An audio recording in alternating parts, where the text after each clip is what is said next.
Good day everyone! So for this presentation, we're going to be discussing all about electrostatic precipitator. Here are the following topics covered for this presentation. Let's start first with the definition of electrostatic precipitator or ESP. ESP is also called electrostatic air cleaner, a device that uses an electric charge to remove certain impurities, either solid particles or liquid droplets from air or other gases in smokestacks and other flues. The precipitator functions by applying energy only to the particulate matter being collected without significantly impeding the flow of gases. Originally designed for recovery of valuable industrial process materials, electrostatic precipitators are used for air pollution control, particularly for removing particles from waste gases at industrial facilities and power generating stations. Moving on, the first demonstration of electrostatic precipitation to remove aerosols from gas were conducted in the early 1800s with fog and tobacco smoke. The first commercial ESP was developed by Sir Oliver Lodge together with his colleagues, but unfortunately, this application was unsuccessful because of problems with the high voltage power supply and the high resistivity of the lead oxide fume. In 1907, Frederick Garner Cottrell applied for a patent on a device for charging particles and then collecting them through electrostatic attraction, which is the first electrostatic precipitator. He first applied the device to the collection of sulfuric acid mist and lead oxide fumes emitted from various acid-making and smelting activities.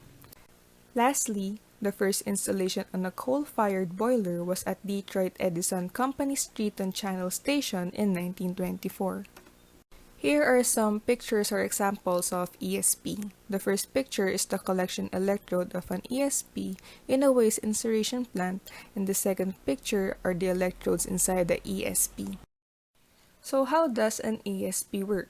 A precipitator operates in an enclosed chamber, and inside the chamber are collection plates that are connected to the grounded outer frame. Positioned around the collection plates are discharge electrodes.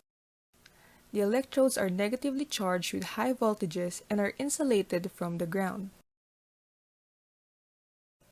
As flue gas flows through the chamber, dust particles and other entrained flue gas components pass through the high energy field and become ionized.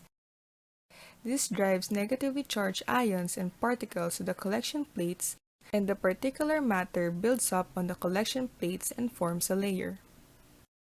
Moving forward with the basic theory, an ESP controls particulate emissions by charging the particles, applying an electric field to move the particles out of the gas stream, then removing the collected dust. Particles are charged by gas ions that are formed by corona discharge from the electrodes. The ions become attached to the particles and thus providing the charge. Corona discharge is responsible for creating the ionic space charge, which is essential for ESP operation as it provides the mechanism for the particle charging. A negative corona is more stable than a positive corona, which tends to be sporadic and cause spark over at lower voltages. Electrostatic precipitators operate on the principle of the attraction of a charged particle for an oppositely charged collector.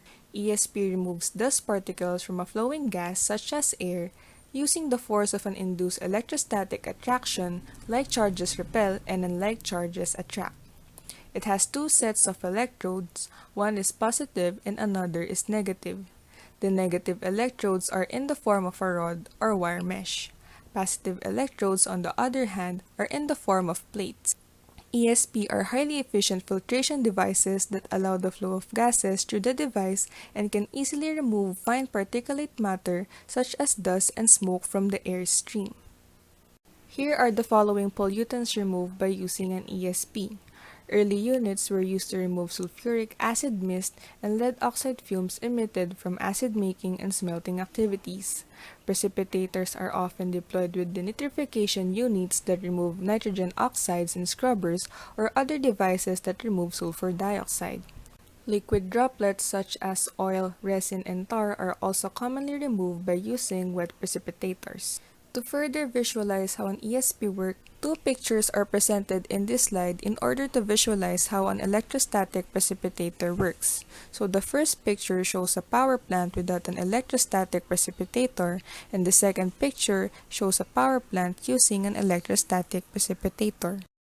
The maximum efficiency of an electrostatic precipitator is 99%. Here's the formula used to calculate the efficiency of electrostatic precipitator. Take note that any consistent set of units can be used for migration velocity, plate area, and volumetric gas flow. Also, the expression A over Q is the specific collection area of the ESP, commonly expressed as square feet per thousand actual cubic feet per minute.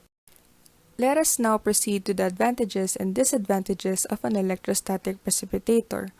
For the advantages, the durability of the electrostatic precipitator is high. It can also be used for collection of both dry and wet impurities. It has also low operating costs, and the collection efficiency of the device is high even for small particles. And lastly, it can handle large gas volumes and heavy dust loads at low pressures. For the disadvantages, it can't be used for gaseous emissions and it requires large area. The capital investment is also high, and it is not adaptable to change in operating conditions. Let us now proceed with the types of electrostatic precipitators, and each of these will be discussed further in the next slides. First, we have the plate wire precipitator. In a plate wire ESP, gas flows between parallel plates of sheet metal and high-voltage electrodes. These electrodes are long wire-weighted and hanging between the plates and are supported by mast-like structures or rigid frames. Plate wire ESPs are used in a wide variety of industrial applications including coal-fired boilers, cement kilns, petroleum refining, catalytic cracking units, and many more. Next we have is the flat plate precipitator. The flat plates increase the average electric field that can be used to collect the particles, and they provide an increased surface area for the collection of particles. Flat plate ESPs seem to have wide application for high resistivity particles with small mass median diameters. Fly ash has been successfully collected with this type of ESP, but low flow velocity appears to be critical for avoiding high wrapping losses. Next we have is the dry precipitators. Dry type ESP is used where the dust particles to be filtered should be dry of nature. It is used in the cement industry for the handling of ash.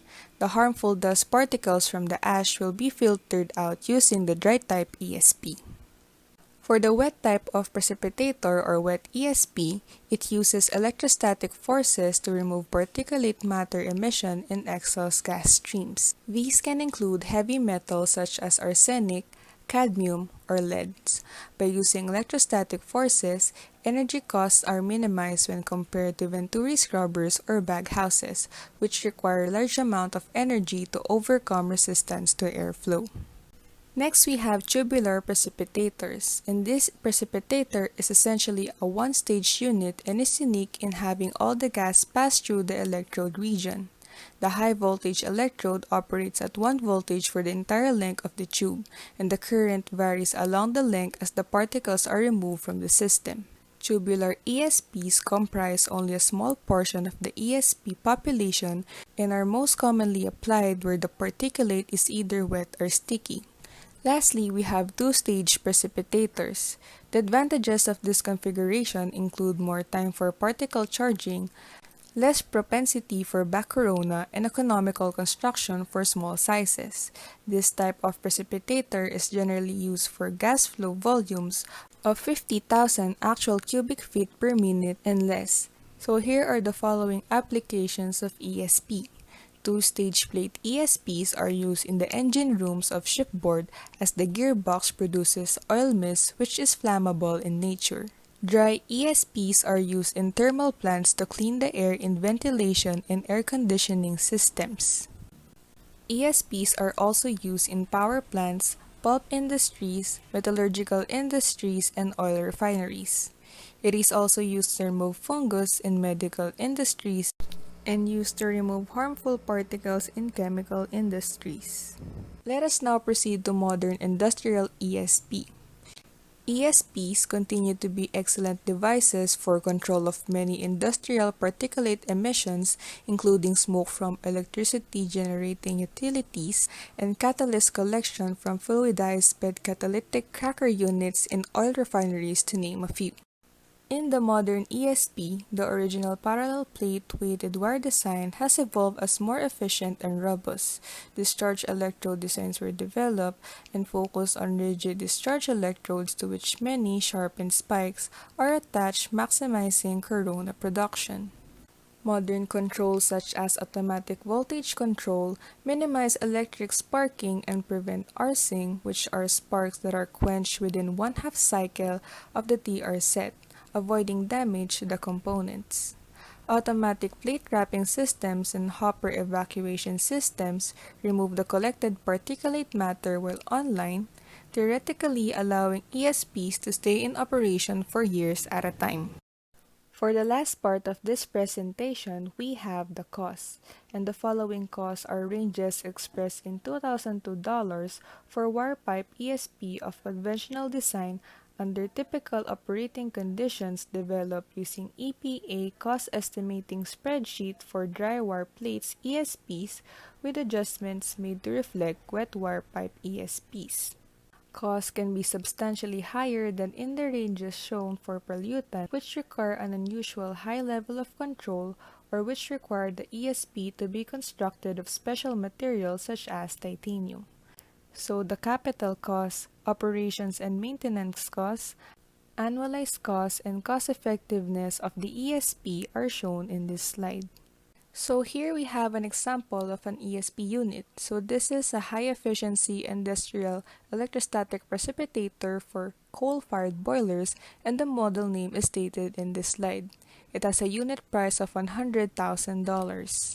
And next we have is an industrial electrostatic precipitator, and again the model name is stated in this slide, and the unit price is $300,000. Here are the following references used in this presentation, and that is the end of this video.